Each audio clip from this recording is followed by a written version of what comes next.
Friends, ಇವತ್ತಿನ 1 minute 1 PYQ ನೋಡೋಣ. ಇಲ್ಲಿ ಏನ್ ಹೇಳ್ತಿದ್ದಾರೆ, 4 is less than or equal to x which is less than or equal to 8 ಅಂತ. ಹಾಗಾದ್ರೆ x ನ ವ್ಯಾಲ್ಯೂ ಏನಾಗಿರುತ್ತೆ, ಈಕ್ವಲ್ ಇರೋದ್ರಿಂದ 4 ಇಂದ ಸ್ಟಾರ್ಟ್ ಮಾಡ್ತೀವಿ. 4 5 6 7 8 ಆಗಿರುತ್ತೆ. ಹಾಗೆ y ನ ವ್ಯಾಲ್ಯೂ ಏನ್ ಕೊಟ್ಟಿದ್ದಾರೆ, 2 ಇಂದ ಕೊಟ್ಟಿದ್ದಾರೆ. 2 3 4 5 6 7 ವರೆಗೂ ಹೇಳಿದ್ದಾರೆ. Then what is the ratio of maximum value of x plus y? x plus y ನ ಮ್ಯಾಕ್ಸಿಮಮ್ ವ್ಯಾಲ್ಯೂಗೂ x ಮೈನಸ್ y ನ ಮಿನಿಮಮ್ ವ್ಯಾಲ್ಯೂಗೂ ರೇಷಿಯೋ ಕೇಳಿದ್ದಾರೆ.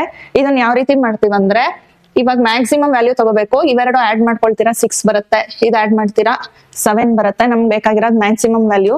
ಇದೇ ತರ ಮಾಡ್ತಾ ಹೋದ್ರೆ ನಿಮ್ಗೆ ಇಲ್ಲಿ ಮ್ಯಾಕ್ಸಿಮಮ್ ವ್ಯಾಲ್ಯೂ 8, ಇಲ್ಲೂ 8, ಇವೆರಡು ಆಡ್ ಮಾಡಿದ್ರೆ ಎಷ್ಟು ಬಂತು ನಿಮ್ಗೆ 15. So x plus y maximum value 15 ಬಂತು.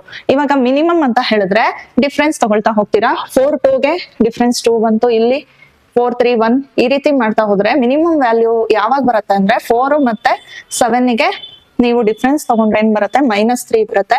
-3 is the minimum value of x minus y. ನಮಗೆ ರೇಷಿಯೋ ಇವಾಗ ಏನ್ ಬರುತ್ತೆ, 15/-3 ಬಂತು. ಇಲ್ಲಿ ಯಾವುದೇ ಆಪ್ಷನ್ ಅಲ್ಲಿ 15/-3 ಇಲ್ಲ. ಹಾಗಾಗಿ none of the above is the answer.